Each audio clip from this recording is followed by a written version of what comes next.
रामाय रामभद्राय रामचंद्राय वेधसे रघुनाथाय नाथाय सीताय पते नमः।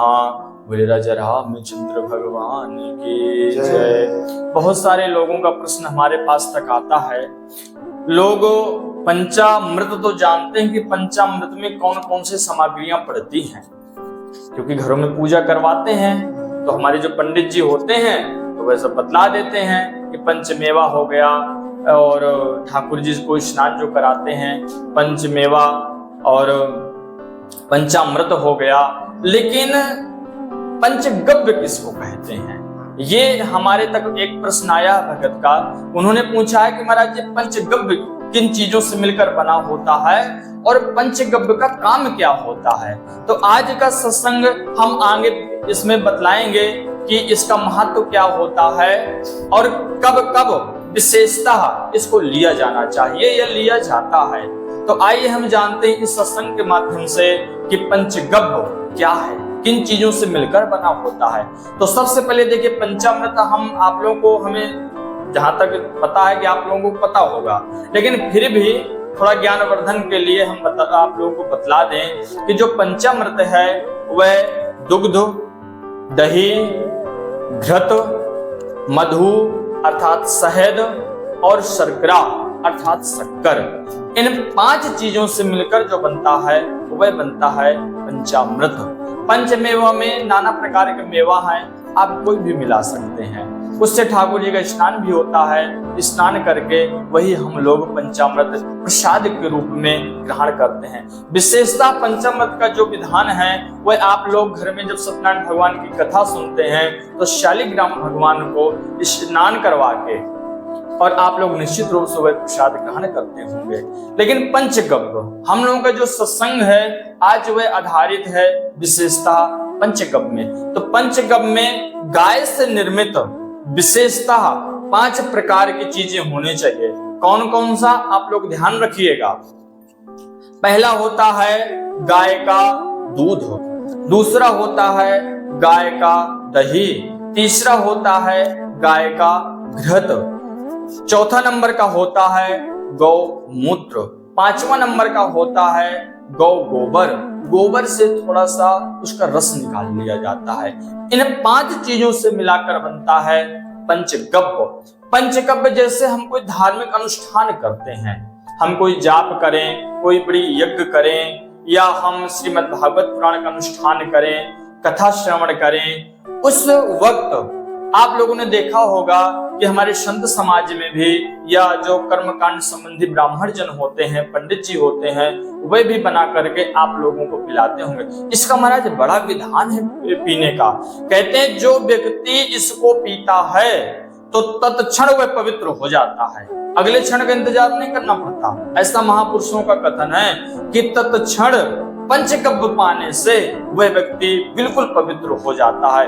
यदि उस पल से वह बिल्कुल प्रायश्चित के लिए तैयार हो जाए और निष्ठ हो जाए कि मैं अपराध अब नहीं करूंगा, तो निश्चित रूप से उसकी दुर्गति नहीं हो सकती। ऐसा हमारे महापुरुषों का कथन है, क्योंकि गौ माता सर्वदेवमयी कही गई है। हमने पिछले एक सत्संग के वीडियो में आप लोगों को गौ महिमा बतलाई थी कि गौ के शरीर में किस अंग में किस देवी देवता का वास होता है। तो संपूर्ण जो देवमयी गौ माता है उससे जो निर्मित घृत, दूध, दही या गोबर, गौमूत्र इत्यादि से जो निर्मित पंचगव्य होता है महाराज वह बड़ा ही पवित्र होता है। लेने वाला भी पवित्र होता है क्योंकि पवित्र चीज से वो निर्मित हुई है, इसलिए वह व्यक्ति जो पान करता है तो निश्चित रूप से पवित्र हो जाता है। तो आप लोग विशेषता कभी जब आप कोई विशेष पूजन करें, ना भी पूजन करें, तो कोई ये नियम नहीं है कि आप कोई पूजन करें तब ही लें, आप इसको कभी भी ले सकते हैं और लेना चाहिए। इसका शारीरिक रूप से, आध्यात्मिक रूप से, दोनों रूप से इसका निश्चित रूप से हमारे शरीर पर और मन मस्तिष्क पर और अध्यात्म के तौर पर इसका निश्चित रूप से हमारे जीवन में प्रभाव पड़ता है। इसलिए आप लोग कोशिश करिए कि इसका कभी कभी पान करिए। हम लोग भी करते हैं, हमारे संत समाज में तो खूब इसका उपयोग किया जाता है। क्योंकि एक महत्वपूर्ण एक और चीज हम आप लोगों को बतलाएं कि हम लोग जो अन्न खाते हैं तो तो अन्न अपना प्रभाव 5 रात्रि तक रखता है। जो दूध होता है, दूध का प्रभाव जो हमारे शरीर पर होता है वह 7 रात्रि तक रहता है।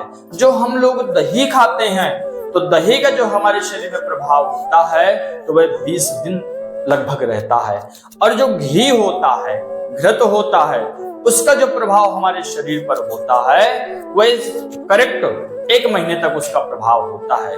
तो इसलिए अन्न जब हम पाते हैं तो हमको शक्ति भी प्रदान करता है, लेकिन शरीर में विकार भी उत्पन्न करवाता है। जब हम पंचगव्य पाते हैं तो कहीं ना कहीं हमारे अंदर वह शुद्धि का काम करता है, अंदर वो शुद्धि प्रदान करता है। इसलिए हम आप लोग कभी कभी पंचगव्य का सेवन अवश्य करें। में कर सकते हैं कि आखिरकार पंचगव्य क्यों लिया जाता है। तो देखिए, जब हम लोग पूजन करते हैं, कोई बड़ा धार्मिक अनुष्ठान करते हैं, तो देखिए पद्धतियां होती हैं। आज समाज में पूजा पाठ खूब होते हैं, खूब अनुष्ठान होते हैं, लेकिन आप लोगों के अंदर भी प्रश्न रहता है कि वो फलीभूत क्यों नहीं होते, उनका हमें फल क्यों नहीं मिलता। तो उसके पहले हमें ये भी देखना चाहिए कि हम उन नियमों का कितना पालन करते हैं जो वो अनुष्ठान कहते हैं। अनुष्ठान कहते हैं कि आप हमको करो, लेकिन नियम से करो। लेकिन कहीं ना कहीं हम लोग अनुष्ठान तो करते हैं, पूजा भी करते हैं, लेकिन पूजा संबंधित जो नियम होते हैं हम लोग उसका पालन नहीं करते। हम व्रत भी करते हैं, लेकिन क्या करते हैं, मनमानी करते हैं, व्रत के अनुसार नहीं हम लोग चलते। इसलिए बस वो मन में कल्पना रहती है कि हमें फल नहीं मिलता। तो महाराज फल कहाँ से आप लोगों को मिलेगा कि जैसा कहा गया, जैसा हमारे शास्त्रों में लिखा हुआ है कि आपको इस विधि विधान से ये चीजें करनी है। यदि हम ऐसा करते हैं, आप लोग करके देखिए, यदि आपको ना मिले तो बतलाइए हम लोग को कि हमको ऐसा नहीं हुआ। लेकिन ऐसा नहीं होता, शास्त्र हमारे गलत नहीं है। यदि जो व्यक्ति शास्त्र अनुकूल अपना जीवन चलाता है, भक्ति का आश्रय लेता है, अपने गुरु भगवान का आश्रय लेता है, ठाकुर जी का आश्रय लेता है, संतों का आश्रय लेता है, ब्राह्मणों का आश्रय लेता है, तो निश्चित रूप से उसका पतन नहीं हो सकता। क्योंकि कहीं ना कहीं ये जो घटक हैं तो इस प्रगति के संचालन में अपनी महत्वपूर्ण भूमिका निभाते चले आ रहे हैं और आगे भी भविष्य में निभाते रहेंगे। इसके पीछे चाहे कोई कितना भी उपाय कर ले इनको गिराने के लिए, लेकिन कुछ नहीं हो सकता। तो इसलिए हम विधि विधान से करें। इसलिए पंचगव्य भी लिया जाता है कि हम बढ़िया, हमारा तन हमारा मन पवित्र हो जाए। और पवित्र तन और मन से जब हम कोई अनुष्ठान करते हैं, कोई पूजा करते हैं, तो निश्चित रूप से वह फलीभूत होती है।